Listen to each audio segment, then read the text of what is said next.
Welcome back to the Crash Course Podcast. My name is Craig Crash Collins, joined as always by Brandon Scott, otherwise known as B. Scott. We took a week off, but now we're back and a lot has happened in that time. We're going to talk about, you see the big horseshoe behind me, the Indianapolis Colts are going to unveil a new uniform of sorts, really a new old uniform based on something that, we pretty much have had, for the whole time. It's a throwback. Just call it like it is. It's a throwback, even though they have the most historic jerseys, or one of the more historic jerseys in the NFL. We're also going to talk about Oklahoma and Texas. We originally had some other things on the docket, but that news broke today, so we're going to go ahead and talk some Big 12 to the SEC movement. And then we're also going to tie a bow on the NBA season and get more into the NBA draft. It's fast moving. It's a fast moving off season as the NBA finals just ended, but now we're getting ready to talk about NBA draft before the next season starts. It's supposed to be the dead time of year.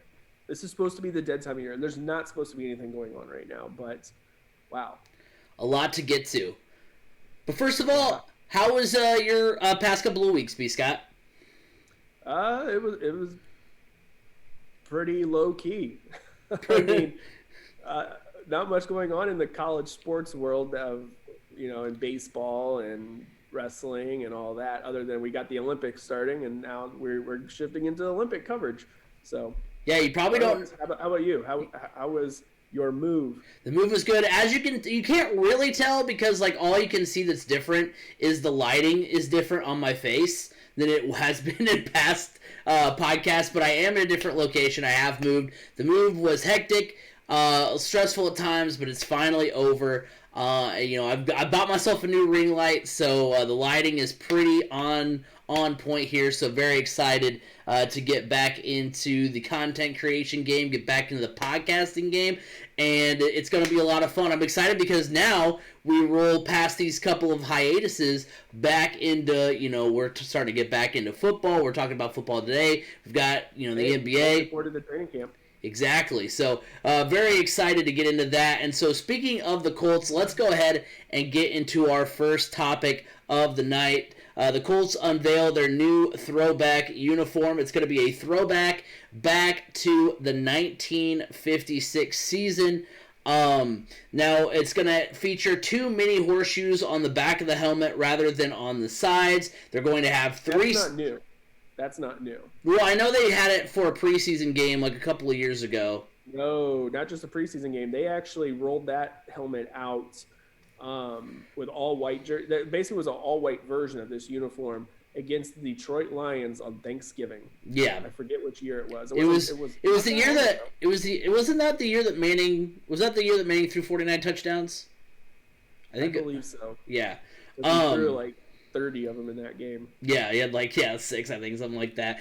But they're going to have 3 stripes instead of 2 on the shoulders.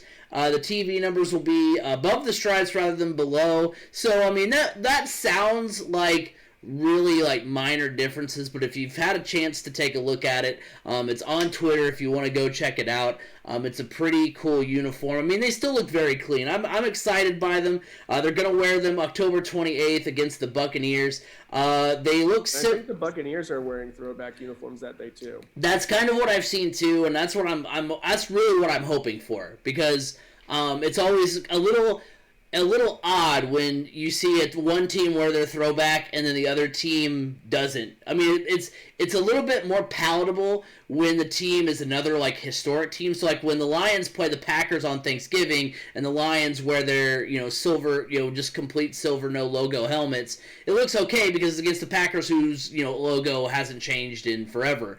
But when you have the when you have, you have the Jacksonville Jaguars going up against, the Titans, and the Titans are wearing their Oilers uniforms, it looks a little weird. So, very excited to see, both teams take part in that, because those old orange jerseys and orange colors that the Bucks have are pretty awesome. Those are one of my favorite throwbacks for sure. Yeah, those were pretty good. I would have to say my favorite throwback, though. I mean, I'll tell you my worst. My least favorite. Is it the Steelers Bumblebees? The Steelers. Yeah. The Steelers. Honestly, though, also the Packers, their throwbacks. I don't hate them. I just prefer their regular jerseys. I think that's what it is. Like, the Steelers are bad. The Steelers should never wear them ever again. They should never wear the Bumblebee throwbacks ever again. But the Packers, I'm okay with. It kind of looks cool and old timey. I just don't prefer that over, because like there are some throwbacks in the NFL where I like am excited when they decide to wear them. Hell, we'll get into it right now. Our favorite throwbacks, we're gonna like kind of save it for a second. But you have the Oilers and Titans come to mind. The Oilers jerseys, the powder blues, which I think a lot of times when they've gone to the Oilers, they've worn just the all white jerseys. But you have the red. I hate to say it, but the Pats red jersey with the the Patriot hiking the football. On the NFC side, you have the Kelly green jerseys for the Eagles. The Bucks orange jerseys, like we mentioned. Even the Saints, like sort of old school jerseys that have like kind of the gold and black kind of accent on the shoulder. Those are pretty cool. So like. There's Joe Horn Day. Yeah, exactly. So like those throwbacks, I'm like, oh, cool. I mean, I didn't include like the Chargers because like they've pretty much gone back to their throwback as their primary jersey. So like, and that's cool. Like. Even with the Rams, they've gone back to like their throwback. Right, and so like those I didn't include because I was like, well, I mean they've made the right choice and gone back to their throwbacks. Like heck, even now, like if the Tennessee Titans were to announce that they would wear their helmet and jersey combinations from like 1999 through whenever they changed to like the all blue helmet, because I hate the blue helmet. I love the white helmet so much better. If they announced that, I'd be excited to see it because I love those old Titans jerseys. So, there's some throwbacks that you actually enjoy seeing, but there's other throwbacks where you're like, okay, that's cool, but like if the Jets were like, we're gonna wear our throwbacks that like Brett Favre wore that were like all black and gold when they were like back when they were the New York Titans or whatever. Like I'm like, okay, I don't want to watch this. Like I don't. There are games that I will actively not watch if like the throwbacks are awful. Because I'd be like, it's kind of a weird thing. I don't know if I'm like going out on a limb here, but like when if I'm watching a game, and I'm like excited for the color like combination. So like let's say it's the Jets versus the Steelers, so I'm excited to see like that green uniform versus like the Steelers like white uniforms. I'm excited to see that color combination. If like the Steelers came out in the Bumblebee jerseys, I'd be like, all right, I'm done. I'm not watching this. Because like so there's some jerseys. Long story short, there's some jerseys that you get excited to see that are throwbacks, and the Packers one is okay. It's okay, but it's not one that I'm like, oh, cool. They're wearing the Acme Packers jerseys today. Or the Chicago Bears when they look like the Michigan Wolves. Yeah. But yeah, so like for me, in the AFC, my favorite throwback. It's got to be the Denver Broncos. Ooh, that's a good one. With the kind of the Bronco coming through the D. I really like that. I mean, just because those were fun teams to watch. Or even when they made the switch from that to the more modern jerseys that kind of had like the stripes that kind of went down the side, came to a point near the belly.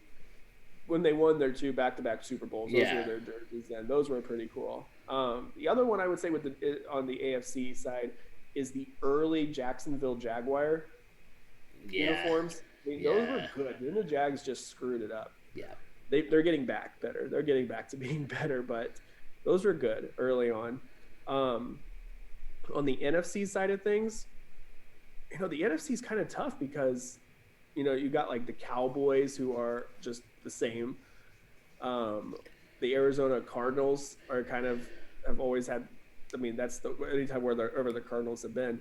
But for me, I'm gonna go with the Seattle Seahawks. Yeah. Back to the Sean Alexander and Matt Hasselbeck days when it was kind of like a grayish silver with the green and blue. Yeah. And I really like. I mean, that back when they lost to the Steelers in the Super Bowl. But you're talking about those ones, or are you talking about the ones that like like the silver helmets with the like seagull? Well, I guess they still have the seagull on the side. I'm talking about the even ones before the Super Bowl. I got you. Yeah, so yeah, that was gonna say the ones that like Sean Alexander. Like whenever I think about those jerseys, I think like Seattle. Like for whatever reason, this is the one memory I have of those jerseys in my mind. But it's Sean Alexander on Sunday Night Football against the Raiders at Washington Huskies Stadium before the Seahawks moved into Quest Field. Breaking like 80-yard runs. Like that's what that jersey reminds me of. Hey, look, I've always thought that Thursday Night Football missed the bar by not making Thursday night Throwback Thursday and having both teams wear throwback uniforms. I think that would be so cool. But if you look at some of the teams they always have on there, they're always wearing throwback. Unless like if you're gonna have. Well, it's the color rush. It's so like because like the only color rush. The only color rush jerseys because the Broncos did kind of go with back to the throwback with the color rush. If the Giants wore their jerseys that were, really it's just the helmet that says Giants along the side, I really like those ones, but they never do. Same with what was another team I was thinking of that like they could. Oh, it's the Seahawks that they never wear that throwback, but it would be cool if they brought it back as a throwback. Yeah, or if the Jets brought back the white helmet with the green circle that said Jets. Yeah, when they were actually good.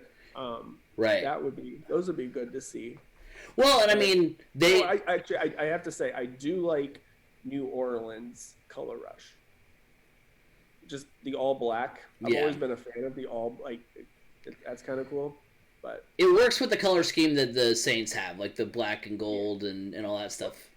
I guess if you're the Cowboys, if you had to do one throwback, what were those? They were like blue jerseys, but they had like the big Dallas Cowboys star on the shoulder pads. Yeah. It was like late 90s when they pulled these things out. They were horrible, but I guess that could be your throwback. Well, the Eagles, I know a long time ago, broke out a throwback where they were like powder blue and like mustard yellow back when they had like Donovan McNabb, and I don't know if this was like from the Steagles days of or something. I have no idea. It was something really weird. But yeah, overall, I'm just really excited for these throwback uniforms. I mean, like I said, you got they're simple. They're simple. Like you caught a glimpse of them in that Thanksgiving game. You caught a glimpse of something similar in that preseason game a few years ago. And I even think they're better than that one. Like I think that they really hit the nail on the head, and I'm excited to see those. People say, just make these your regular jerseys. Yeah, I mean, it'd be something. It'd be a change that is like looks cool, but isn't super drastic. It's not like the Colts are like, you know what, we're gonna on the side of the helmet we're gonna wear that logo where you have the bucking like horse with the helmet coming off, and we're gonna be those. Now, if they did that, I would love that. Yeah, that would actually look pretty cool. That's probably a bad example, but we're gonna change our colors to burnt orange and silver. The logo last year. Yeah. To make it that one where they had it on its side, it's a C that looks like a. Oh yeah, if they did that. If they did that, that would have been swing and a miss. Yeah, yeah, that would look awful. That would almost look kind of like a D3 college, almost if they did something like that. Or an arena football. Right. So yeah, very excited about those Colts throwback uniforms, and we're going to get ready and talk more football, but until then, let's hear from our friends of the show. The Crash Course Podcast is brought to you by Anchor. Looking to start a podcast but don't know where to start? Look no further than Anchor.fm. Anchor allows you to record and edit your podcast right from your computer or mobile device, and will distribute it to other sites such as Apple Podcasts, Google Podcasts, and Spotify. On a budget, not only is Anchor completely free of charge, but will allow you to make money from your podcast with no minimum listenership. Download the free Anchor app or go to Anchor.fm to get started. Anchor, it's everything you need in a podcast in one place. Are you tired of your same old lunch hour of sitting and scrolling through your apps on your smartphone? Have you thought about playing a board game with your coworkers? Eat Lunch and Board Game is a podcast dedicated to telling you about board games that are great for lunchtime fun and some that are probably better saved for after work hours. I've been playing games at my office for over 4 years now, where I have made new friends and business connections that have been very useful. Board games build bridges.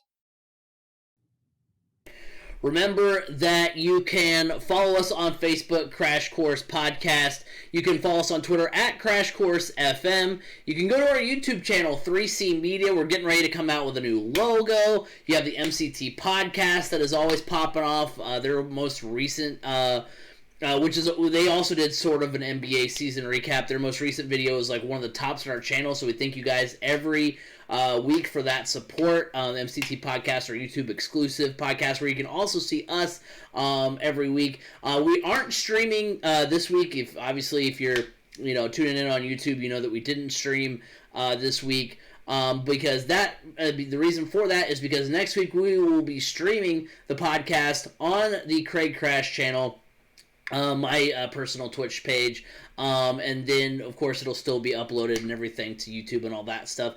And then also remember, you can listen to us every week on Apple Podcasts, Google Podcasts, Spotify, wherever podcasts can be heard. You can hear the Crash Course Podcast. And we talked a little bit about or at least we mentioned college football before we went to the break there. But we're going to talk more college football now. As today or yesterday, if you're listening to this on the podcast side of things, or the audio version of the podcast, the Texas Longhorns and the Oklahoma Sooners have basically notified the Big 12 that they will not renew their media rights when they expire in 2025. They do intend on staying in the Big 12, but we'll keep an eye on the college football landscape. Both schools are eyeing the SEC, who would need 11 of 14 schools to approve expansion. We're, obviously pretty certain that they would accept the Sooners and the Longhorns with open arms. But, I saw a meme that encapsulated this move perfectly, and encapsulated my viewpoint on this move very perfectly. So when the news dropped today, Bleacher Report sent out their typical Twitter reacts to the Sooners and the Longhorns possibly leaving the Big 12, or leaving the Big 12. They're pretty much certain they're gonna leave. And it was the meme of Woody Harrelson crying, but using $100 bills to wipe up his tears, because the tweet was it's 2025, or it's 2030, and for the 5th year in a row, the Texas Longhorns finished 4th in the SEC East, and that's what it feels like. It feels like it because it is. It's a money move, over anything of quantity, anything of quality, anything of performance. Because when you look at Texas especially, Oklahoma has been better. Oklahoma, they are 3-3 versus the SEC during the college football playoff era. Those 3 wins, though, against Tennessee, Auburn, and Florida. They're 0-3 against Alabama, Georgia, and LSU. So some of the stronger SEC schools they have struggled against. They have 0 college football title appearances, and in those games they've usually lost to the SEC teams of the world. But when you look at Texas especially, and I understand that these are 2 schools that bring in a lot of money, and that's the only reason this is happening. It just kind of stinks because you see the sports world slowly but surely not prioritizing the quality they're putting on the field, because they're like, oh, well, they figured it out. Someone leaked a secret that we're going to watch anyway, so you might as well just go ahead and do what makes the most money rather than what puts out the best quality, forgetting that good quality will also equal likely more money. So, you look at Texas, that has really struggled to retain any sort of relevance since Mac Brown left. Only 1 Big 12 title appearance over the past decade. 0 Big 12 titles. 0 college football playoff appearances. They've had, 4 or 5 different coaches. Will Muschamp. They had, they had Max Strong. Didn't they have him from Louisville? Charlie Strong. Charlie Strong, yeah. I'm getting my Texas coaches' names mixed up. But yeah, you have all these, different coaches that have passed through Texas. You're really, I can't even think of the last, Texas, prospect that has come out. Obviously we have Sam Ehlinger, but, when's the last time we had, you had a player you were excited about coming out of Texas for the NFL draft? Sam Acho. Say Macho. Yeah, it's a good one. But I mean, that's really it, though. It's not like you can name 5 off the top of your head. And so it's Samuel Cosme. I was excited about him. But it's just, I think this actually makes Texas possibly more like it's not a good. It could lead to better recruiting, but I don't think so. But I see. Oh, I mean, I just said it could. It might not either, but I see. Because I mean, you look at the schools that have migrated to other conferences from the Big 12. Colorado, I mean, they struggled in the Big 12. They've struggled in the Pac-12, whatever. They've actually been better in the Pac-12. Colorado hasn't been the same team, though, since the early 90s with Cordell Stewart. Right. So, Mizzou was like almost pretty much fresh off being the Big 12 title game with Chase Daniel. They had Jeremy Maclin on that team. They were actually on the up and up. They moved to the SEC, and they've been pretty irrelevant. I don't think Texas will be. I mean, I'm not saying Texas is going to be wiped completely off the map and be irrelevant, but they're still Texas, and they still play. They're still from the state of Texas, right? So they're never going to be irrelevant. But it's just the fact that they're not going to be like this. Doesn't get them closer to a college football playoff. This doesn't get them closer to a conference championship. This doesn't get them honestly. In my opinion, I don't even think they're the best Texas school in the SEC. Right. Texas A&M is the only school that moved to the SEC that has really flourished since moving over to that conference. When they were at the kind of tail end of their Big 12 run, they were towards the bottom of the league. And let's throw in the fact that the Big 12, with Texas not being relevant, it's not like there have been 4 or 5 amazing schools. I mean, this is a Big 12 conference where, yeah, West Virginia, but West Virginia hasn't been the same in years. You have, Baylor has been off and on. TCU has been off and on. Oklahoma State has been off and on. I mean, there's not been, there's not a school every year besides Oklahoma that you say, okay, this is a team that can compete. It's just after the first couple of weeks, you kind of know, okay, this year it's Iowa State's turn. This year it's it's Texas's turn. This year it's Baylor's turn to be the team that challenges Oklahoma. It's not been a conference that has consistently been good. It's one of those conferences like the Big Ten and like we've talked about in other shows where if Team X doesn't win the conference, they don't go to the college football playoff. I don't even know the year that Texas played Oklahoma in the year that they went to the college, or the year that they went to the Big 12 championship game, if Texas would have even made the college football playoff had they beat Oklahoma. So I think it was like 2017 or 2018. So I doubt they would have even made it. So I mean, I don't even think Oklahoma made it that year. It's a bad move. From a on-the-field aspect, and it's just a shame that that's not what anybody's taking into consideration. It's only about the dollar signs, which, I mean, I understand, obviously is a product of the times, product of, kind of the world we live in now, but I don't know. I'm not surprised at the move, but it's a head scratcher if you just think about it from the purely like on the field aspect of it. Yeah, I mean, from the SEC standpoint, this makes sense because you're getting a bigger foothold now in Texas. And I know people are like, well, this is just the rich getting richer. But technically, money-wise, the Big Ten is king, money-wise, when it comes to how much each of their schools are making and all of that.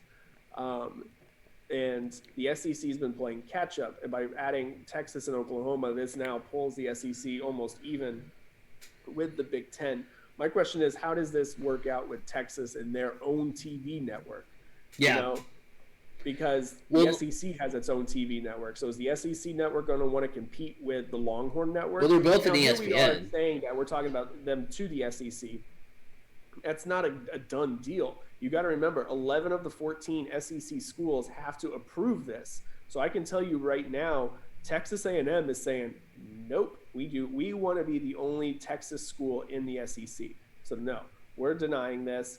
Missouri is probably going to say no to it as well because that's just going to add even more tough teams to their, and they play in the weaker of the two divisions right now as it is in the SEC, and they'll most likely have to face Texas and Oklahoma.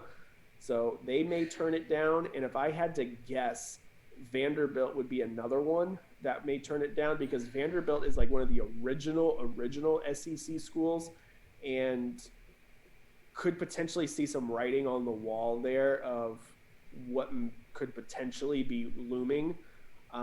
My biggest concern, this is just a concern that I have, that I saw some other people talking about it, and it is like, this makes sense.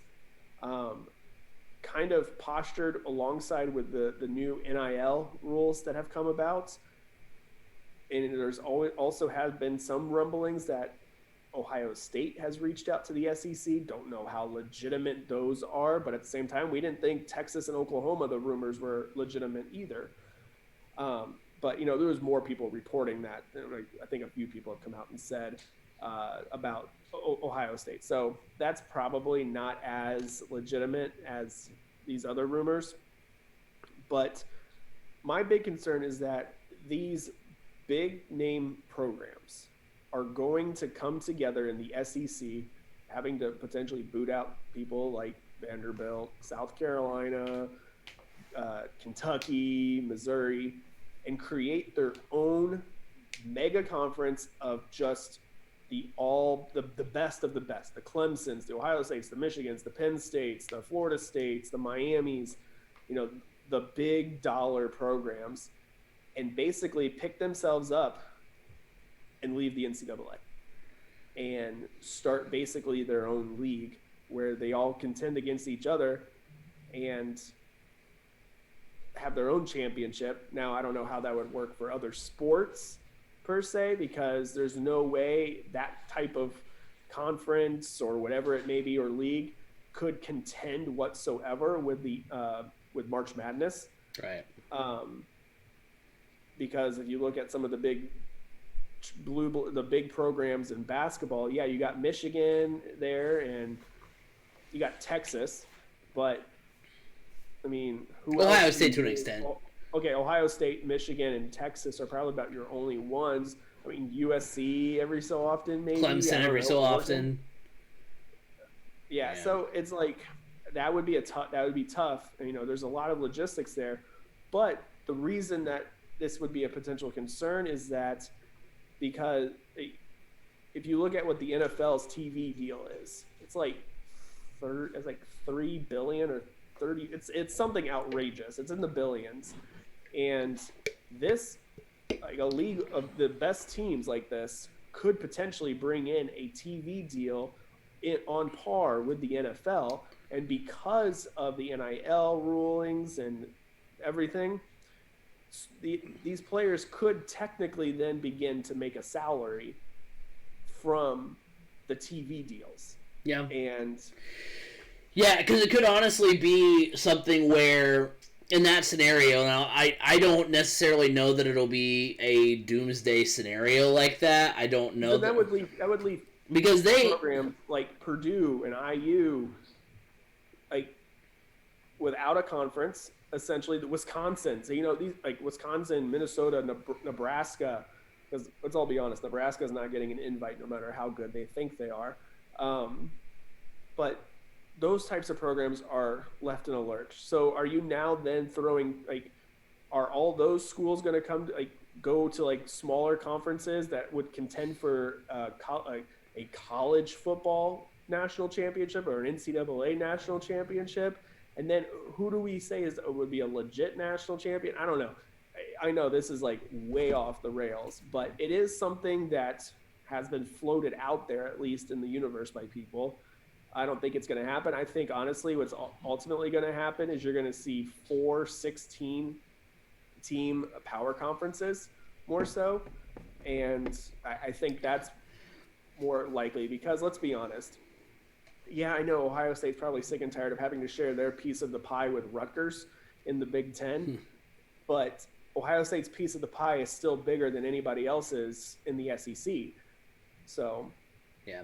But at the same time, how is the Big Ten now going to create more money. But at the same time, like somebody else said, when it comes to conference expansion now compared to last time it was all about getting into TV markets. TV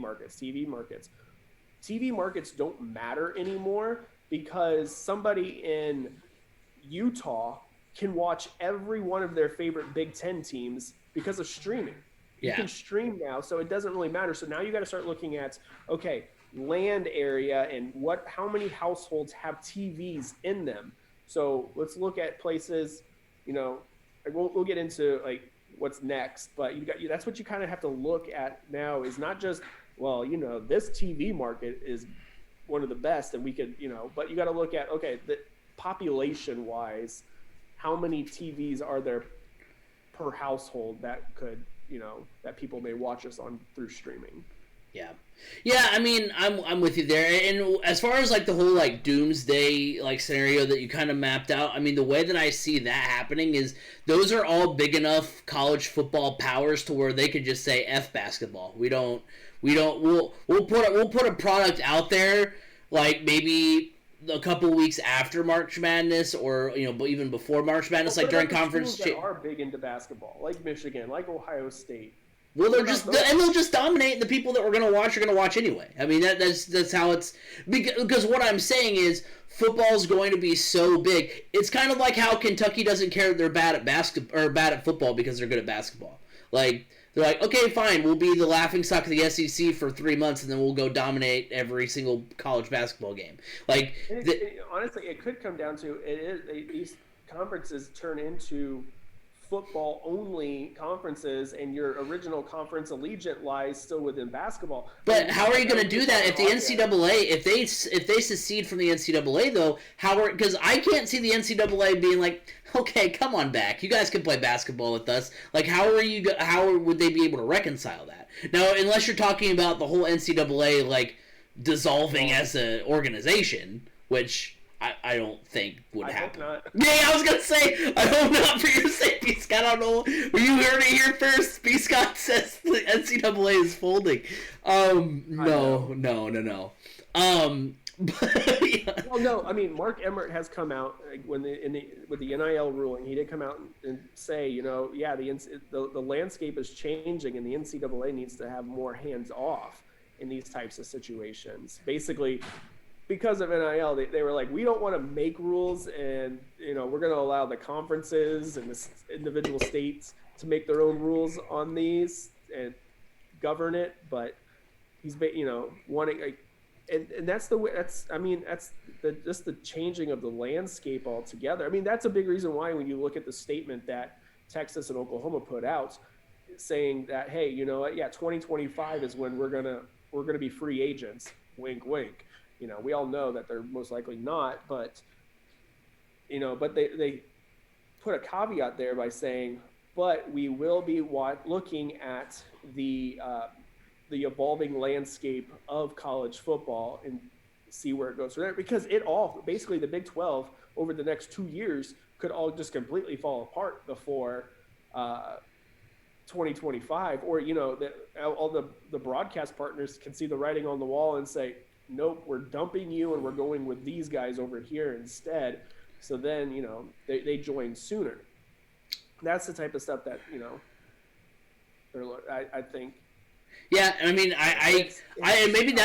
maybe that's why Oklahoma and Texas did this so soon too. Because I mean, this is like 4 or 5 years out. So like, I could see that as being the reason why they did it now, because then these other schools are going to jump for what's secure, because now there's going to be other, conferences that are going to be come calling. Because we can go ahead and move into the next part, which is, what happens next, as far as college football landscape. Actually, no, one more thing I wanted to say about. Well, actually, never mind. It's encapsulated in this next part. Never mind. So, looking at what's next, for college football as far as this, because I think you and I are both in agreement on the writing on the wall is that the Big 12 is going to be no longer here in the next few years. We're looking at the last years of the Big 12. And I think, as it dissolves, it's going to create a feeding frenzy. And that's why I think that maybe Texas and Oklahoma did this so soon, is because if that feeding frenzy begins early enough, then they don't have to pay, the $75 million or whatever it is to exit early, and they can make $70 million. It's $70 something million. yeah. So, I mean, I can see, because it's kind of funny, because a couple of weeks, about a month or so ago, when Chris, Simmons filled in on the podcast, we talked about, the college football playoff expanding to 12 teams and how it was a great format and all that stuff. And so it's almost like both of the things that I thought could happen, like, because I was like, here's what I want to have happen with the college football playoff. I either want there to be an expansion, or I want you to finally just admit that, like, we're going to just go down to 4 conferences, and just whoever wins those 4 conferences are going to make the 4. Because at least at that point, the conference schedule and the conference championship game actually means something. Because if you win it, you're into the college football playoff, and you just eliminate the playoff committee altogether. So it's kind of both scenarios coming true. Because I do agree with you that I think the most likely scenario is we just see 4 major conferences. And then, they may go to a 12-team format just to fit other teams in there. So you literally have the 4 conference champions, 1 group of 5 champion, and then, 7 at larges, which that number may go from 12 to less than that if there's only 4 conferences. But, I mean, I could see Iowa State going to the Big Ten. I could see West Virginia going to the ACC, which I honestly like better for West Virginia. I don't know. The ACC is essentially like the old Big East. Yeah. So I would love to see some of those games pick up. How is the Pac-12 the Ball State Village equivalent of the Chug? Pretty much. Because the Pac-12, of all the conferences that could potentially dissolve, how is it not the Pac-12? The Pac-12, because looking at, at least the Big 12 has been a little bit more relevant because they have Oklahoma, as far as the football side of it's concerned. But, regardless, the Pac-12 is going to pick up a few stragglers, I'm sure, possibly BYU. So I think it does, for those of you who don't know. BYU's not in the Big 12. I know, but I'm just saying they're a school that the Pac-12 could get in this feeding frenzy. Honestly, because they're an independent, and you also set up that rivalry with you pick up that BYU Utah rivalry again, which could bring in some good stuff. Honestly, if the Pac-12 is going to pick up anybody, the schools that I look for them to potentially pick up, TCU. Yeah, well, I mean, I'm not saying that BYU is going to be the only team they get. I'm just saying that they're in addition to expanding the conference, they will. Wouldn't be surprised if they target an independent like BYU, because one of my buddies at Indiana SRN, Sean Kroll, was talking about what the Big Ten could do in potentially wooing Notre Dame.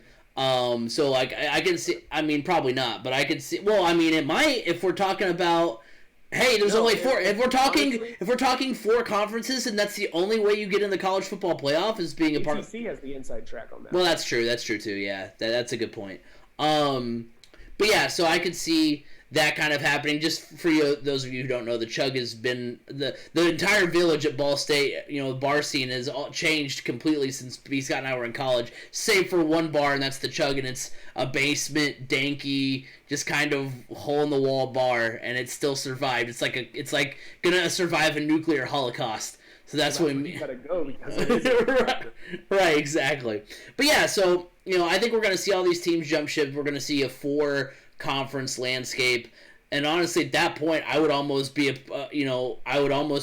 in favor of even then splitting those 4 conferences off from the rest of the FBS and just making that just one big thing and doing the relegation plan we've talked about probably like the first year of the podcast. So I feel like before we go any further on conference realignment, we almost need to bring B. Pope in because this was his bread and butter. Oh my gosh, this must be a dream come true right now for him. All the conference realignment. Every week. Speaking of that, though, you brought up something earlier, and I just remembered that I wanted to mention this. What do you do with Oklahoma and Texas as far as what side of the SEC are they on? Do you put them on opposite sides? Well, right. But I mean, do you put them on the same side so they definitely play every year, or do you put them on opposite sides so you could potentially get? Because can't you get Ohio State and Michigan in the Big Ten championship game? No, not right now. Okay, so We're Big Ten East. I gotcha. Well, then honestly, I can tell you with the Big Ten, it would definitely realign for sure. You're going to have most likely Indiana would come over to the West. Michigan, I don't know. It's so confused. I guess I don't really know how it would work out. But like right now, there's no rhyme or reason in the SEC either. Like Mizzou plays in the SEC East. Yeah. Like, wait, what? They have to travel over everybody to get to all their road games. And everybody has to travel over the West to get to Mizzou. Makes zero sense. But honestly, I think like the two big schools that stand out the most right now for the Big Ten. Obviously, there has been reports that the Big Ten and Oklahoma State have been in talks. That one makes sense, not just on a football level. Oklahoma State, they're up there always in football. Are they the big sexy name? No, because guess what? There are no big sexy names available anymore that may be going somewhere. And don't listen to Colin Cowherd. He just put out a couple hours ago that he believes a good fit for the Big Ten, USC. Oh my God. No, because people in the Big Ten are already like, hey, the cost of travel for our teams is already through the roof. So adding USC just makes zero sense on that level. Well, nobody's talking about the Pac-12 dissolving. Nobody's talking about that. Oklahoma State just makes sense on every level because their football program is consistently up there in the top 15. You're not bringing in a doormat like Maryland or Rutgers, which was a big old swing and the miss just because you needed those cable markets. But Oklahoma State makes sense in football. Oklahoma State makes some sense in basketball. I mean, heck, Brad Underwood, the coach at Illinois, used to be the head coach at Oklahoma State. Oklahoma State has, been to more Final Fours recently than – they've been to a couple Final Fours here in the last 21 years. So, there's that. And then if you look at – this is way off the wall, but they actually have a program that has been wanting to join the Big Ten, like we were talking off air, their wrestling program. Oklahoma State has one of the best wrestling programs in the entire country historically. And their biggest competitor, this past year, the 2021 Big 12 champions, they were co-champions, Oklahoma State. Oklahoma's gone. So Oklahoma's probably going to end up like in the SoCon now, which is going to be ridiculous. I'm sorry, Campbell. I'm sorry, App State. Here comes Oklahoma. Good luck with that. Kind of like Mizzou joining the MAC way back. And sorry, Mizzou. You just rejoined the Big 12, and the Big 12 is going away. Have fun with that. I could see, Oklahoma State's wanted to join the Big Ten for a while. Their head coach, John Smith, believes that, the Big Ten is king when it comes to wrestling. So if you can get Oklahoma State in there for wrestling, boom, you automatically got rivals set up in Oklahoma State and Iowa. And if you bring in Iowa State as well, hey, look at that, another top-tier wrestling program. You got Iowa State. It's already a big rivalry on the mat and on the football field and on the basketball court. So those are the two that I feel like are the best fits for the Big Ten. Everybody keeps screaming, Kansas. No. Kansas does not need to be coming to the Big Ten. But their basketball fits it. Well, guess what? Kansas cheats. Right. Where would Kansas go, though? Like, realistically, where would Kansas go? I know we might not care, but like, where? I guess that's not any further than, some of the places there to go, but... I guess. The Mountain West? Right, but they probably want to... Well, I guess theoretically they might have a better chance at going to a... American Athletic Conference? Yeah, I was going to say they might have a... The American Athletic Conference is just a jumble of, like, all the Island of Misfit Toys, like, schools. But if you think about it, the AAC, football-wise, Kansas might have a better football program than. Yeah. Not great because, look, Cincinnati's up and coming. You got UCF, you got USF, you got Houston. You have all those. But on the basketball front, that is a very good basketball conference as well with Cincinnati, with Houston. They're alone. There's a rival you could have set up immediately. So I think Kansas could potentially be an odd man out from the P5 standpoint in football. Which, I don't think they care about. Because they already are an odd man out when it comes to P5 football. They're worse than some of the greater opponents. I mean, it's bad in Kansas. They had that one good year with Aqib Talib, and that was about it. Todd Reesing, good old Todd Reesing, Mark Mangino as the coach.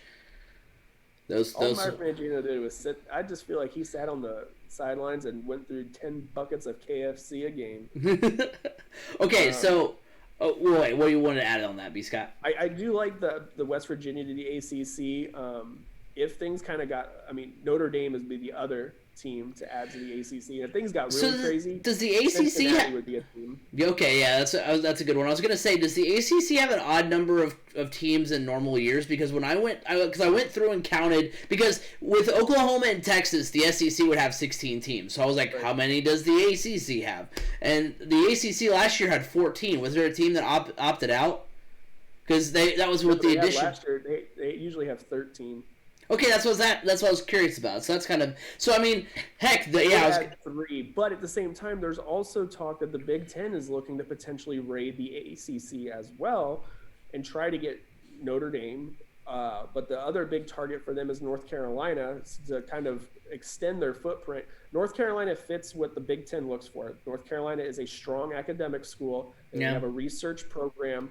They are AAU accredited. They have solid basketball, and their football program is on solid footing and rising.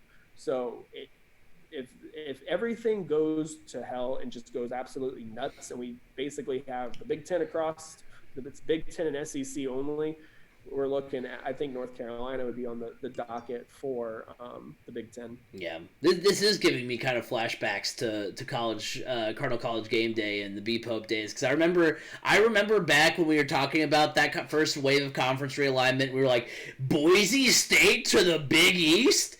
To TCU is going to State to the Big East. Ball State to the Big Ten. What's going to happen? So, I mean... But the thing is, when we were talking about it then, we were thinking, oh my gosh, like all these what-ifs. But the big what-ifs at the time were, what is Texas and what is Oklahoma going to do? Those were always the two big dominoes. They were like, we are here. We are Big 12. But now that these big dominoes are falling, it's like, they call it crazy season, the off season in IndyCar, or silly season. We're going to get into silly season here with college football or college conference expansion. This is going to get out of control in a hurry, because the Big Ten is now going to be scrambling. Yeah, essentially. Yeah, I agree.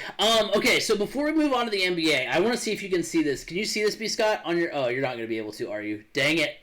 Okay, never mind. I wanted to do that on the air, but I don't know that we'll be able to, because what is it? Okay, yeah, there we go. I held it in the right spot. Okay, these are... come on! Kind of. Well, here, let me just for the time... Put it in front of your face. Put it in front of your face. Oh, yeah, that's a good idea. You're a smart man, B. Scott. These are our two perspective logos. For 3C Media. In front of your face. I'm sorry. So the top one is 3C Media, just with the eye normal, and then the 3C Media on the bottom has the eye as a headphone jack. Can you see that? I'm trying to. To me, they both look like that. Well, can you not? Wait. Yeah, can you see the bottom a little bit more? Now I see it. Yeah, I see it. Okay, so which one are you thinking, B. Scott? The headphone jack one? I like the top one. You like the top one?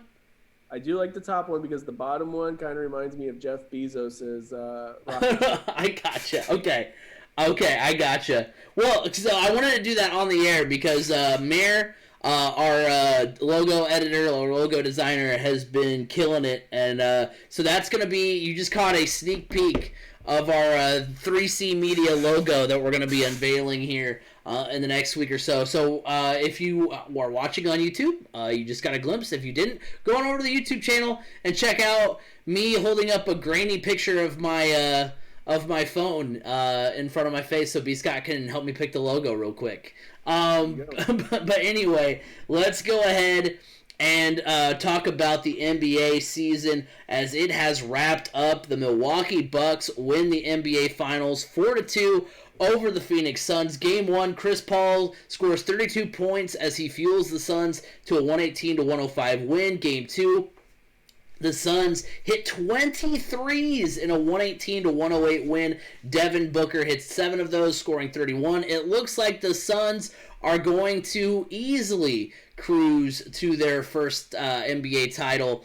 But then in Game 3, Giannis scores 41 points, has 13 rebounds as the Bucks win 120-100. In Game 4, the Bucks outscore the Suns 33-21 in the fourth to eke out a 109-103 win. Giannis scores 32 in a back and forth Game 5, 123-119. Milwaukee wins, and finally in Game 6. Milwaukee wins its 4th in a row to clinch the series. Giannis scores 50 points, giving the Bucks their first title in 50 years. Giannis ends up taking home MVP honors, scoring 35 points and 13 rebounds per game. And this was an awesome series. I'll admit I didn't see a lot of it because some of it happened, in moving prep and during moving time for me. But it's, first of all, hats off to the Milwaukee Bucks, a very resilient team. I mean, this is a team that for the second time this postseason came back from a 2-0 deficit, which you kind of thought they were dead in the water because they were down 2-0 to the Nets. They win 4 straight there. Or no, they win 4 or 5 because they won that one in 7. And then this time they were down 0-2, and then they come back, win 4 straight, go on a big run. Small market Midwest teams rejoice. I make the Midwest distinction because obviously we're going to talk about the Pacers. And I looked it up. Giannis is locked up through 2026 for the Milwaukee Bucks. Now, his contract understandably gets very albatrossy as time goes along. Obviously those they'll restructure. Oh, He's not going anywhere, guys. He's not going anywhere. He's going to retire a Milwaukee Bucks. Which is fantastic for the NBA and fantastic for the Milwaukee Bucks. I mean, but the great thing, too, is that almost everyone from that title team is under contract to return in 2021, 2022. I think that makes them easy East favorites for next season. And so I think... Heck, you know what? It's kind of alludes to what I'm going to talk about when we get to hot or cold. But, it would be fun if they made a statement and brought in another superstar. I mean, not saying they should shake anything up. B. Scott, let me say the fun thing, and then you can be Debbie Downer, okay? Jesus. It would be fun if they made a statement and brought in a superstar. The reason I say that is because we talk... for the duration of this podcast, we have brought up big names on the potential way to the Indiana Pacers. And that conversation has always ended with it was fun having that conversation of why it'd be cool if LeBron came or why it'd be cool if KD came. But at the end of the day, we knew it wasn't going to happen. And I mean, those two things probably still won't happen. But, it was always that kind of finishing statement of, well, the Pacers are a small market team and no superstar wants to play for a small market because it's 1950 and the only reason to get recognized is if you play in a big TV market. You can't go be successful in Milwaukee. You can't go be successful in Indiana. You gotta go to New York or LA. And so or, even if you want to stretch that out a little bit, Miami, California, somewhere like that is where you'd have to go to be able to succeed. That was the thought process. So it would be cool to see them go out and get somebody, not to necessarily shake up the chemistry that they have, but I'm sure there's a couple pieces that they could make work out, contract-wise. I'm not saying make a move just for the sake of making a move. I'm just saying if there's a guy out there if there's a way you can improve the team somehow, and it just so happened to be a big name player, just to show hey, you know what, we can have 2-3 superstars in Milwaukee, Wisconsin, and be a successful NBA team. I mean, heck, imagine if they went out and traded for Doncic, who because right now. Doncic is only set to make $10 million, and Milwaukee's already in the luxury tax, so they can't add anybody like Dame or anybody like that. But I mean, let's say they went out and got like a Luka, who's a superstar, but on the cheap at the moment. Because people are wondering, what his future may be in Dallas, which I understand that'd be small market on small market crime. But at the same time, I mean, imagine if something like that were to happen. Because winning as a small market team in today's NBA, in my opinion, is almost akin to a group of 5 school winning the college football playoff. Like, you talk about how cool it would be, but you're always like, it'll never happen. And I mean, obviously it was more likely to happen, in the NBA than it would be in college football, but you understand kind of the symbolism there, where like, it's something that a couple years ago seemed like, hey, it's, a small market team may not be able to, contend, for a while, as long as this, super team fad goes on. And now I think this year it proved. Now, you could make the mention of, oh, well, Craig, if they add Luka or they add another superstar, wouldn't that technically be a super team? I thought this was supposed to beat that. No, it's supposed to be the idea of, you don't have to be to allure a big time free agent, a big time trade. You don't have to be in LA, in New York. You can be a small market team and do that. And I think that's what this does for the rest of the NBA. It opens everybody's eyes to like, even for the player standpoint, they're like, oh, you know what? I want to go team up with Giannis in Milwaukee. I mean, Giannis is going to be there. I want to get a ring. Okay, I'm going to team up with Giannis instead of going to LA to be with LeBron and get, overshadowed by LeBron the whole time. Let me go get overshadowed by Giannis and, potentially go win a ring. So I'm excited for what this means for small market teams. Yeah, I am too. I mean, like, I feel like Milwaukee kind of set a blueprint. Because if you think about it, Milwaukee beat a super team to get there. Yeah. They beat the Nets. Oh, but the Nets were banged up. Well, guess what? The Nets are always going to be banged up because they got Kyrie and KD. and KD. I mean, that's just the way they're going to be. I mean, look, we're and Blake Griffin. and Blake Griffin and DeAndre Jordan. And, so I mean, we are seeing firsthand that these guys on these super teams aren't really the best players anymore. I mean, look at Team USA, for instance. These are the guys that all want to team up together and win NBA championships. They can't even beat France in the Olympics. They lost to Nigeria in an exhibition game. Nigeria. Yeah. I'm just going to let that one sink in for a second. But isn't that like the team that like a couple years ago that we like beat by like 100 or something like that? Yeah, and they got a bunch of. I mean, they do have guys that are in the NBA, but they're all like bench dwellers. I think like their biggest name is like Jordan Norwa or something. I think it was actually a name I recognized. I was like, oh, I actually recognize that name. But they're all NBA players.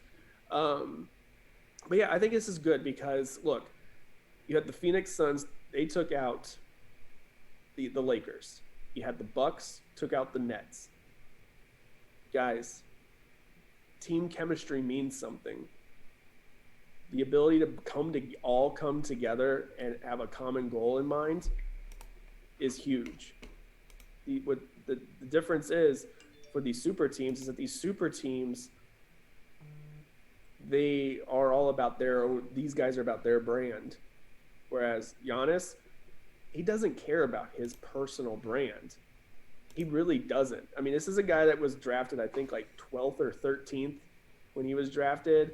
And, he had some moments where it was like, oh, do I really want to stay here in Milwaukee? I mean, there was even a time where it was like rumors that he was going to request a trade. He decided not to, decided to stick it out. And look, the team came together. I mean, it was a hodgepodge of players. Let's be honest. Like, Chris Middleton has been a journeyman of sense.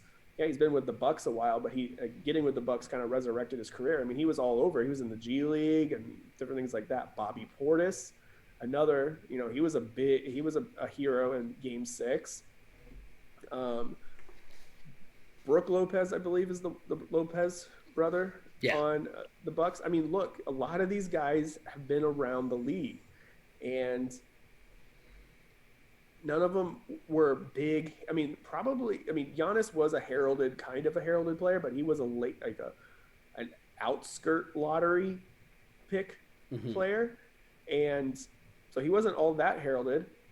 And then, I think Brooke Lopez was a little bit more. Him and Robin, they were pretty sought after in the draft. But it's just kind of like they were overshadowed and everything. This was a team essentially of NBA misfits. And that's what a lot of these small markets are. But guess what? They have proven to the world that it does not matter where you get drafted, how big of a name you are. Like, let's be honest. Were any of us talking about Bobby Portis prior to the finals? Nope. But guess what? Bobby Portis is now a household name. And honestly, I really want to know what the TV ratings were like. Because I feel like, for me, did I tune into every game? No, because I didn't have time to tune into every game. But I watched. I actually was like, I found myself wanting to watch because it wasn't the same old, same old. It was totally different. So I feel like these TV ratings had to have been decent for two small market teams going at it, just because there was the non-LeBron people that are just so sick and tired of seeing him constantly, that were like, I'm actually intrigued and I actually want to watch this, like me. Yeah, I remember because the MLB put out a post that, oh, hey, Game 6 of the World Series actually outrated Game 6 of the NBA Finals. So that's Dodgers, right? Dodgers and Rays, and people in the comments were actually roasting the MLB because they're like, you do understand that like this was two small market NBA teams, and you had LA and still barely, and so I think it was like 12.7 to like 12.4 or something like that. Like it was, they were similar in numbers. But is it going to go down as the most viewed NBA Finals of all time? No, but I think the ratings were still good. I think you're going to, the more it's just kind of like what we talk about in college football sometimes. Like the more you disperse the talent, the more teams you can get into the fold, the more popular you're going to get, the more fans you're going to get, the more you're going to grow your sport, the more eyes you're going to have on the NBA Finals. Because, like, heck, even when your team's not in it, if you have a storyline like what we had, then you're going to get people's eyeballs more than, well, you guys know that LeBron guy, right? He's in the title game again. Like, again, for the 80th time. Do you want to see LeBron win for the 8 millionth time? Here you go. You guys like LeBron, right? All right, here you go. Like, no, as a fan, like, that's what I was saying back when we were previewing the series. Like, this is the casual fans, like, time to shine, because we're used to seeing, the casual fan get catered to, and now it's the diehard fans' time to shine, and who actually, cares if Milwaukee wins, cares if, the Phoenix Suns win, so cares if Chris Paul gets a ring, not those, fans that are like, oh, well, Steph's not in it this year, oh, LeBron's not in it this year, I don't care then. Like, why are we trying to cater to those people? Let's get one for the diehard fans, and you finally got that this year. Mm-hmm. Oh, yeah. What I found funny is that LeBron was always sitting courtside. Like, he positioned himself perfectly at courtside where he was going to be on TV. It's like, well, if I'm not going to be playing, I'm going to be shown in these finals. I'm going to be part of the NBA Finals somehow. And the thing is, like, when it was only in Phoenix. When they were in Phoenix, he was there. But what I hated is that because he was there, that's all they kept talking about it. LeBron's here. LeBron's here. It's like, oh my gosh, guys, the storyline is not LeBron James. The storyline is the Phoenix Suns rising superstar Devin Booker versus the Milwaukee Bucks and superstar Giannis Antetokounmpo, and it's just like, come on. And that's what I got so sick and tired of, like with ESPN in the morning. They were still just like talking about LeBron and everything. I'm like, oh, come on, guys. Yeah. Well, I guess he pays the bills. So let's go ahead before we wrap up here and get into hot or cold. That's where we bring up a statement and say whether it's a hot take or a cold take. And normally we would do more of an NBA wrap up for the season in general, but because it's such kind of not really a new thing, but because it's kind of something different this year, we are going to go ahead and just kind of dwell on this a little bit more, and that is the Bucks title should change the way the Pacers and other small market teams attack the offseason. Now, most likely it would be cold for this season specifically. I'm going to tell you, though, why it should be a hot take, because as I mentioned, super teams are no longer the surefire way to win a title. And because let's not forget, two out of the last three titles have really been small market teams, because we're not too long, 2019, removed from Kawhi Leonard going to the Raptors and leading them to a title. And really, I mean, you can, as far as like, they beat a Warriors team that was a super team. So, I mean, almost the same type of deal there. And the Pacers are in a spot where, they are a Dame Lillard, Kawhi Leonard, away from title contention. The East is wide open. The Bucks are going to be favorites, but I mean, that's kind of the beauty of the Eastern Conference. It's not so top heavy like the West is, but at the same time, or at least the West was. The West is even a little bit more open now. But it's finally kind of more of a situation, because we talked about when LeBron went to L.A., oh, well, it's wide open for the Pacers. Well, the Pacers kind of fell back down to earth to behind the Milwaukees, the 76ers, the Heat, the Celtics. But yeah, I think, the core is good. They would just need to add that extra firepower, because I was thinking about it, and I was like, Domantas Sabonis, I love the guy. He's my favorite player on the Pacers, but he's not a Giannis level player. You had for a time Victor Oladipo. Victor Oladipo was never going to be the guy. He was going to be the guy for the small market Pacers, but he was never going to be, you're never going to watch a matchup and be like, oh, Victor Oladipo versus Giannis, let's go watch that. Like, no, Pacers Bucks, you're going to see the Pacers come together as a team and beat a team like, beat a guy like Giannis. So, the last time the Pacers, really made a big splash in the draft and got like real impact, and I mean like major impact guys. They've gotten some good players in the draft, but the last time, those players kind of turned out to be like superstar level players was Paul George in 2010, Miles Turner in 2015. So I mean, basically what I'm getting to is we get closer and closer to the NBA draft conversation part of the podcast. Like, beautiful segue, I know. But like, it's one of those things where, like, I think this victory by the Bucks, I think, will impact at least one or two small market teams that maybe thinks like, hey, we've got a solid core, we've got a player that could pair well with another, somebody who's disgruntled in another city, a Luka, a Kawhi, a Dame.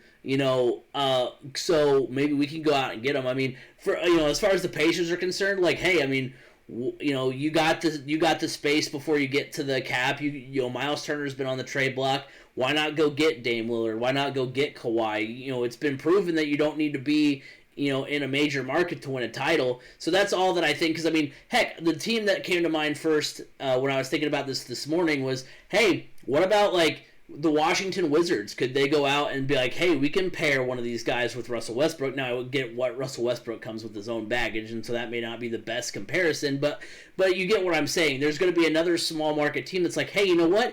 If we went out and got Lillard, Doncic, Kawhi, one of those guys, we've got a good enough core. Heck, maybe, well, I mean, the Knicks are a bad example because they're a major market, but like, or even the Hawks with Trae Young. Like, you could go get somebody to pair in one of those smaller markets. I think that's what some of those GMs might be thinking now. So I think it's a hot take. I think it shouldn't be something, the Bucks winning the championship for anybody but the Bucks should not mean you change your entire plan. But I think it should definitely be something to where you're like, okay, this may change how free agency and the rest of the landscape goes for the next few years.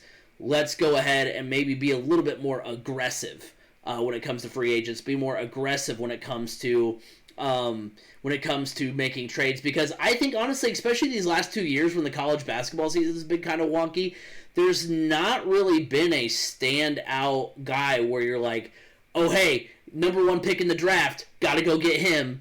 There's not been, I feel like the talent pool hasn't been as large because of the wonkiness of the past 2 college basketball seasons. So I think of the sports, that's the sport where draft capital means almost the least.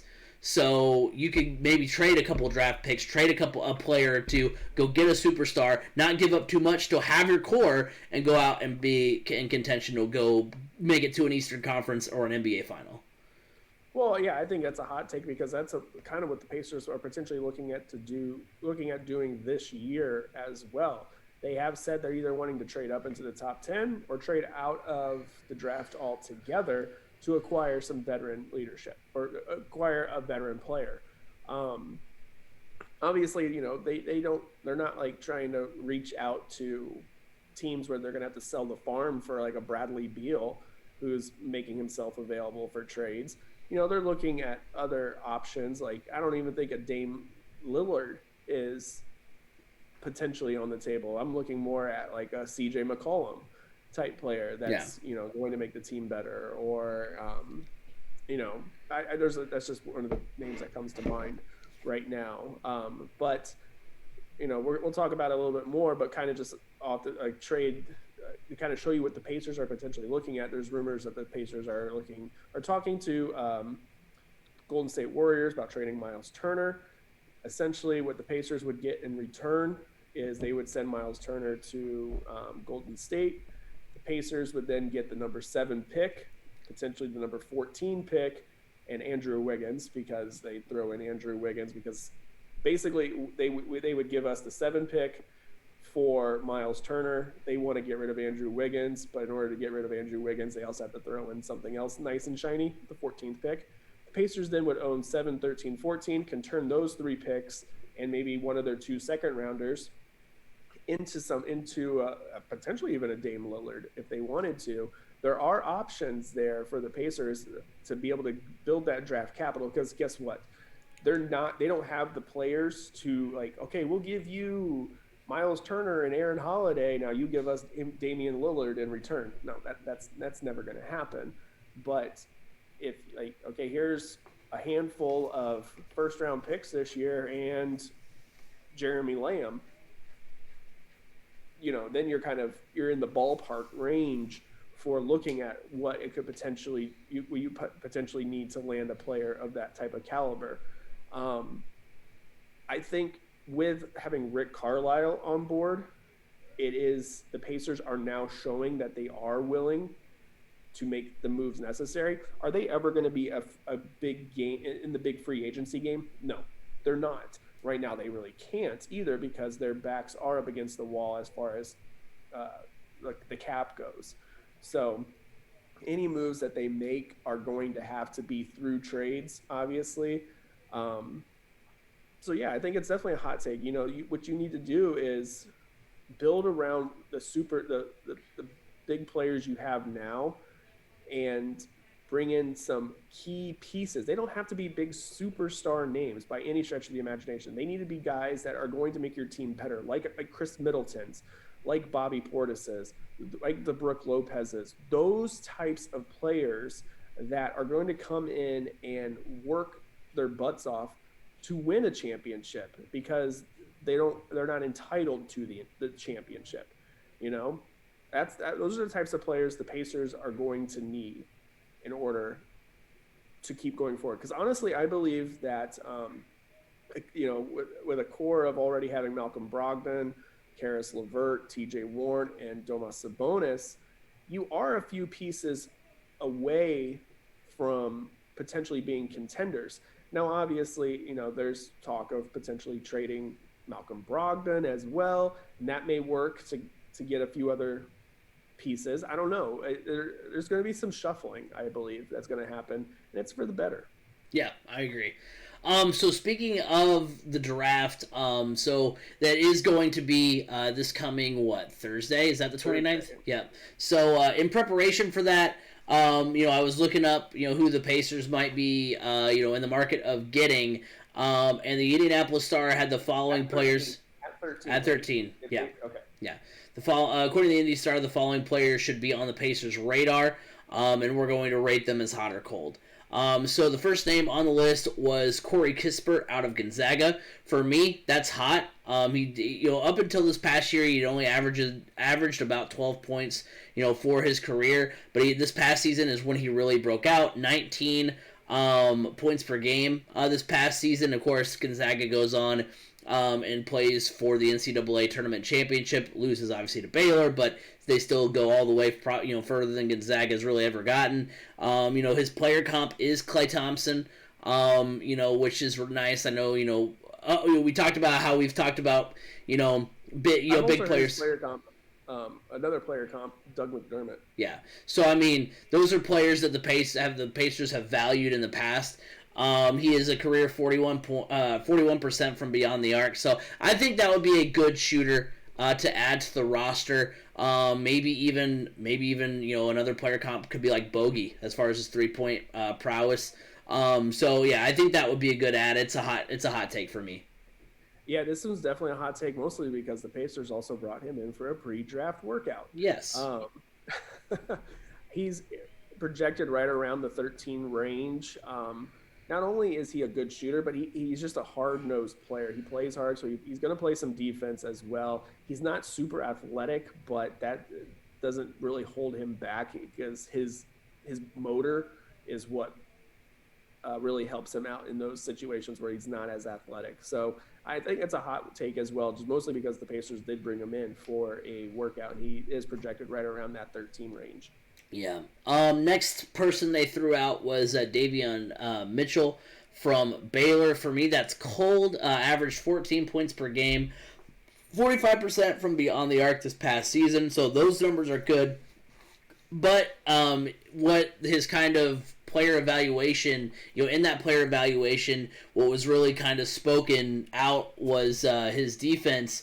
But then also in that same vein, the summary, from the guy who was pumping up Davion Mitchell was like, well, his defense is strong, but his physical attributes may not translate to being a good defender in the NBA level. And I was like, well, wait, if that's his strongest attribute, then why is it a liability once he makes it to the NBA? That was according to NBADraft.net. Just a cold take for me. Whenever it reminds me, and I know there's a lot more behind Kwity Paye, but that's what that or Kwity Paye. That's what that kind of reminded me of like, oh, he's good physically. Who knows? Who knows what happens when he gets to the next level? It's a cold take for me for Davion. I really want this to be a hot take because I feel like this is a player that could really excel with the Pacers. Good ball handler. It could really help. Showcase Malcolm Brogdon's skill set as well. Unfortunately, I don't think he's going to. I'm going to go cold because I don't think he's going to be available at 13 for the Pacers. He is kind of rising up draft boards over the past week or so. So I don't think he's going to be available at 13. So that's why I'm going to go with cold. But honestly, I think he's the type of player that would really do well in a Rick Carlisle system. And unfortunately, he's not going to be there. Next is Keon Johnson from Tennessee. For me, that's cold as well. He had a poor showing at the combine for what that's worth. But he was billed as kind of a pure project. And just from the standpoint of, and I understand, it's like we're talking in the NFL draft. Literally everyone is technically a project. But in the NBA in particular, if you're not the top 2 picks, you're a project. Right. But I think if the Pacers are trying to contend this year, they don't want to waste a pick on someone who is going to be, who is already being built as a project. Because some of those guys they throw out for the draft, they talk them up and they're like, oh yeah, you could plug them in here and they'd be great. But no, they're already like, yeah, you're gonna have to wait a minute on this guy to develop. And if this were a couple of years ago, I think this would be a hot move for the Pacers because those were the types of players they were getting, the Aaron Holidays, the Azalea Johnsons of the world. I know that was the same draft, but that's what those were the type of guys they were taking flyers on. And I think if they're trying to contend this year, that's not the kind of player they want to take a flyer on, especially not in the first round. Yeah, especially when they're talking about wanting to move up into the top 10 or out altogether for a veteran player. Project is not what they're looking for right now. This is definitely a cold take, mostly because being taken at 13 would be a reach. Now that wouldn't be surprising because the Pacers typically do that, but it is a cold take just because I don't feel like the Pacers would take him at 13. Now, the final name on that list, well, not the final, but I took the top 4. They had, I think 8 names. I was like, we'll take the top half. Franz Wagner out of Michigan. Franz Wagner. Franz Wagner out of Michigan. I did the hillbilly version. Franz Wagner from Michigan. That for me is a hot take. 12 points.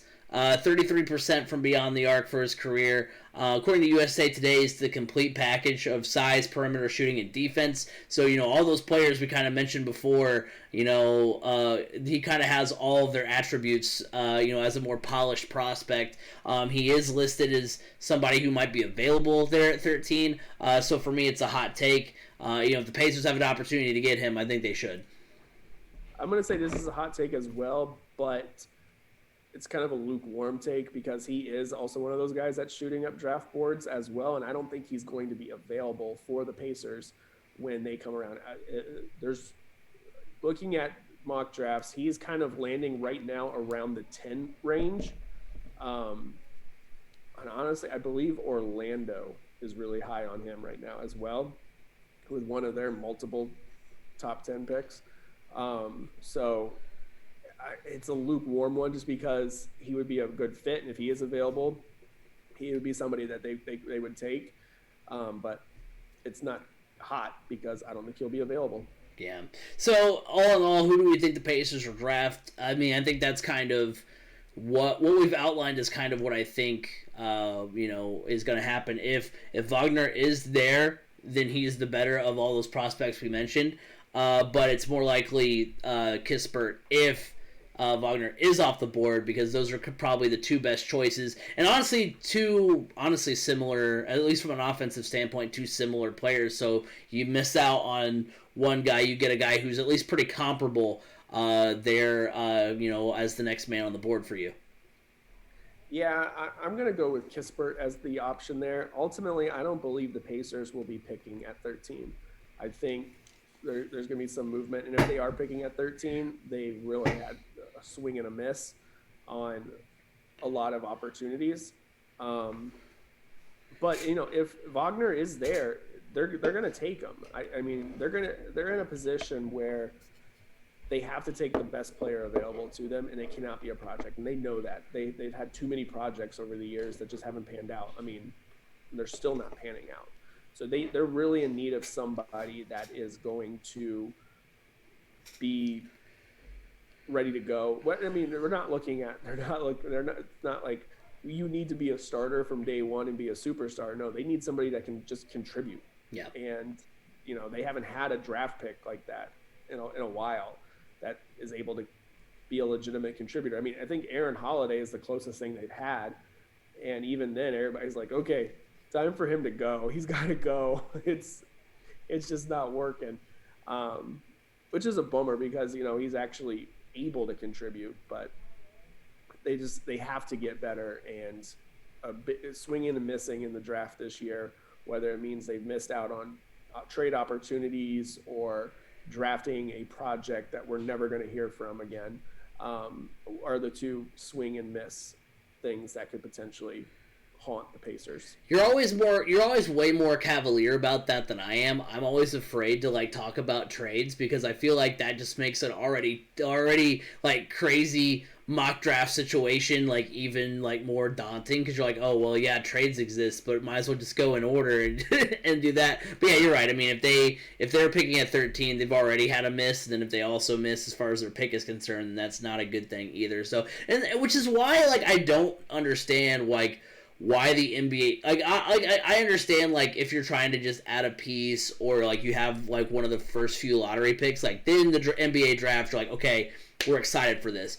But, like, as far as, like, I don't see why teams aren't more cavalier with trading their draft prospects, or their draft capital, when trying to acquire other, talent, because it's like, dude, if it's not, like you said, the top 5 lottery picks, and you're not just trying to add a piece and you're already a contender, then what are you even doing? You're just kind of taking a flyer on somebody. Yeah, and this is a big reason why the Pacers have been kind of stuck in neutral, I feel like, for the past several years. They've been good enough to make the playoffs or close to it, but not bad enough to get a legitimate shot at a really good player in the draft. So it's just project after project after project after project, and they're just kind of stuck there spinning their tires. Well, that will do it for this week's edition of the Crash Course Podcast. Thank you guys all for tuning in. Remember, you can follow us on Facebook, Crash Course Podcast. You can like us. You can follow us on Twitter at Crash Course FM. Go to our YouTube channel, 3C Media, on YouTube, where you can not only catch this podcast every week, but you can also catch the MCT podcast. It's our YouTube exclusive. Those guys have been killing it. Some of our best videos on the channel, so go ahead and check them out. And then remember that starting next week, we'll be streaming at twitch.tv/CraigCrash. That's where you'll be able to see the podcast live stream. So if you want to, contribute, if you want to, ask any questions, we are, more than happy and more than willing and more than excited to, engage with chat that way. And then also remember, you can listen every week on Apple Podcasts, Google Podcasts, Spotify, wherever podcasts can be heard. You can hear the Crash Course Podcast. B. Scott, where can they find you? You can find me on Brandon_Scott87 on Twitter. Yeah, that's about it. So next week we will be talking, we're going to be talking some baseball, I know for sure. We're going to be talking about what was on the docket before the Oklahoma news broke today, which was the Cleveland Guardians. We're going to hop into that. We're also going to be... Dude, honestly, real quick, if they had embraced that, that would have been way better. If they were like, the logo's just Star-Lord's mask, like, that would be incredible. And just a big opportunity. I will kind of preview this. They may potentially have to fight another team in Cleveland for the Guardians name. Really? All right. In Cleveland, I'll just leave. I was going to say, perfect teaser for next week. Perfect teaser. In Cleveland, the men's and women's roller derby teams are the Cleveland Guardians. Uh-oh. We have some high stakes on our hand on tap for next week. But we're also going to be talking about the MLB trade deadline as well as some other topics. So make sure you tune in. But until then, have a good one, everybody.